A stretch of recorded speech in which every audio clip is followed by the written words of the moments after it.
All right, let's talk about Dr. Disrespect getting banned from Twitch. So I have no idea if these two things are related, but there has been a sort of resurgence in the hashtag #MeToo movement, this time quite laser focused on Twitch. We don't technically know that this one is in line with that. I haven't personally seen any public anything yet about it that has nothing, no real information. What we have no idea. What we do know, and the reason that I was tying those things together is not because I think, I don't remember his real name, unfortunately, but not because I think that Loop something? Is it? It doesn't matter. Not because I think that these things are necessarily directly related or that he was involved in any kind of sexual misconduct. I have no idea. I don't know the guy.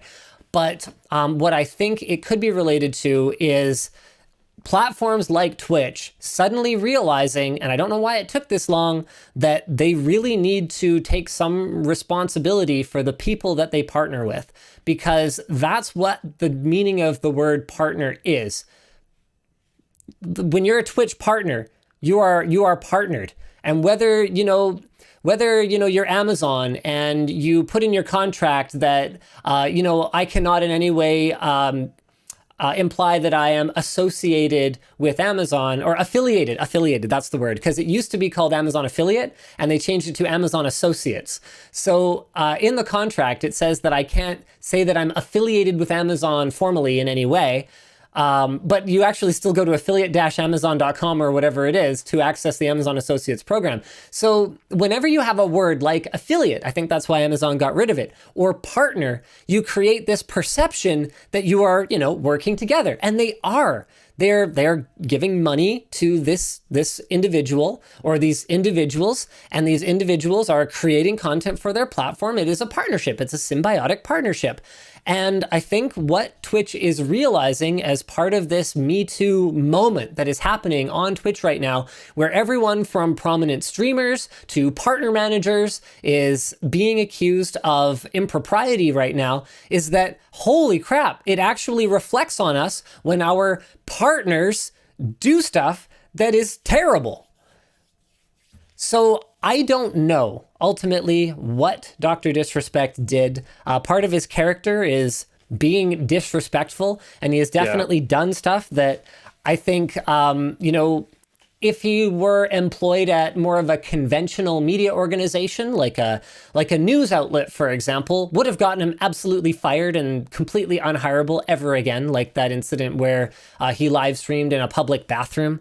So I don't know exactly what he did. I suspect that it's just, even if it's not directly related to what's going on right now with hashtag #MeToo over on Twitch, it is probably related to some kind of thing that I find believable that he might have done.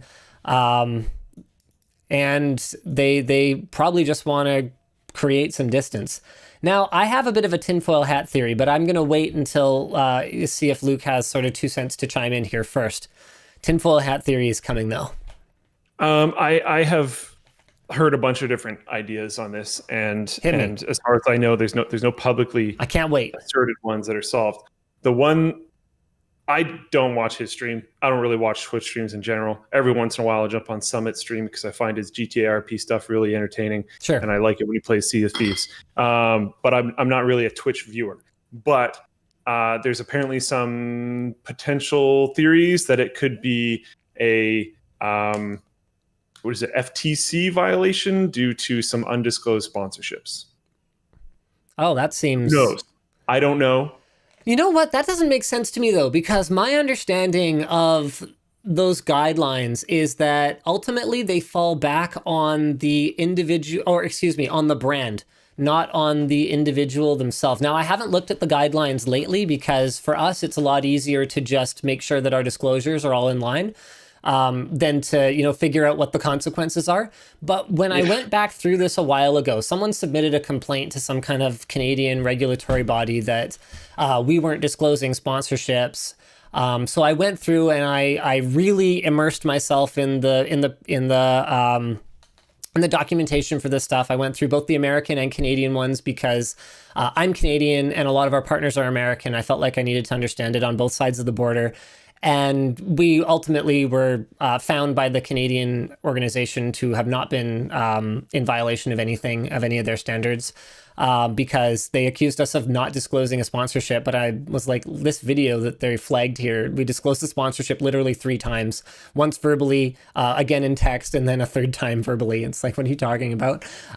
Anyway, the point is, the last time I looked at it, my understanding was that when there was a violation, it ultimately reflected on the brand that was paying, not on the influencer themselves. So there was sort of a really sort of Wild West era there, anywhere from probably 3 to 10 years ago, where what was happening was brands did not properly understand these guidelines / they didn't exist yet.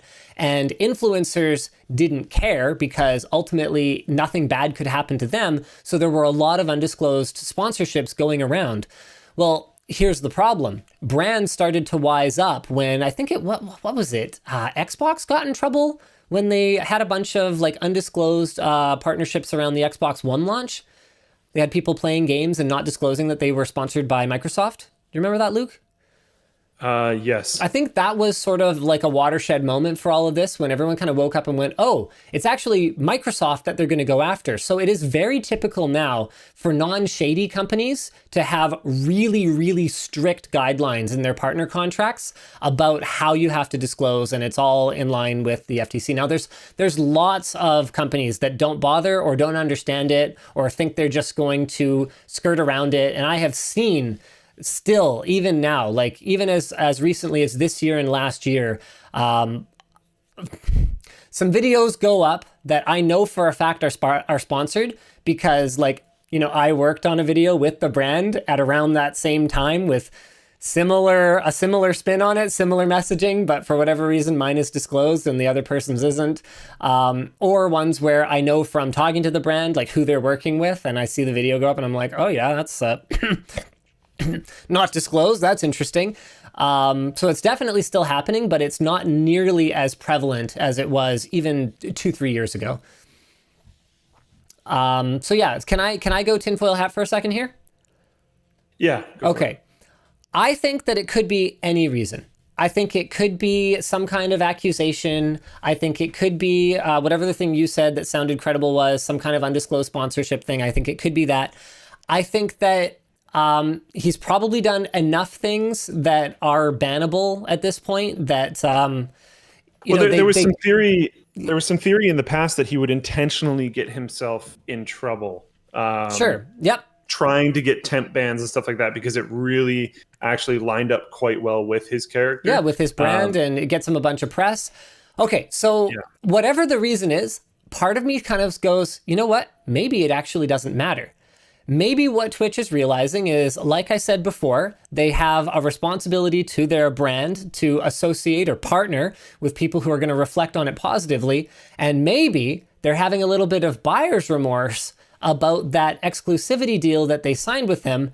And at this point, the cost of not having him on the platform is less than the cost of paying him not to go to a platform that no longer exists.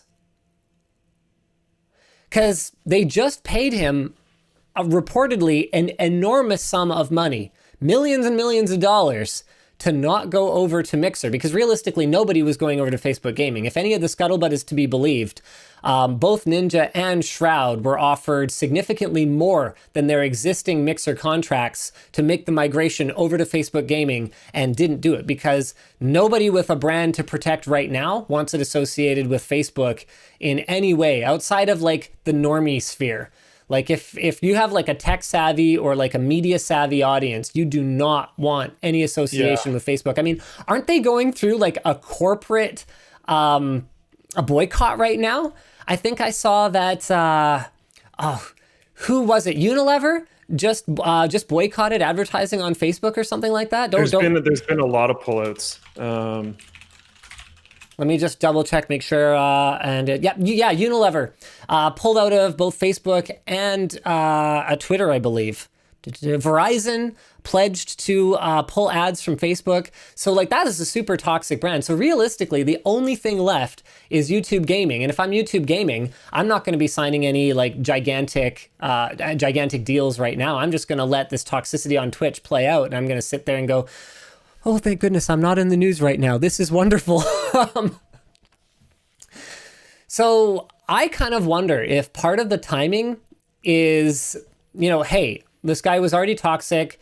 Now that we've made this big splash partnering with him, it reflects on us even more. And I wonder if they were just waiting for him to do something bannable. That simple. And save themselves some money. Yep. They very recently signed I don't have the exact date or the exact value on this, but they very recently, I think it was within the last 2 years, signed a very large... Yeah, it was so when all those streamers were being poached by Mixer, they signed a big exclusivity contract with him. So it still sounds a little bit surprising that they dropped him, Yeah, it's a huge deal. And I mean, the thing is, like, I think at the end of the day, the doc is probably going to be okay. But getting deplatformed is extremely traumatic. Like I can probably count on my hands and toes, or my fingers and toes, the number of people that have not just successfully, but have thrived moving from one platform over to another. Sometimes it works okay when you continue on the previous platform, but fully switching is often not super fantastic. As we saw in a topic we're going to be going into with Ninja and Shroud moving over to Mixer.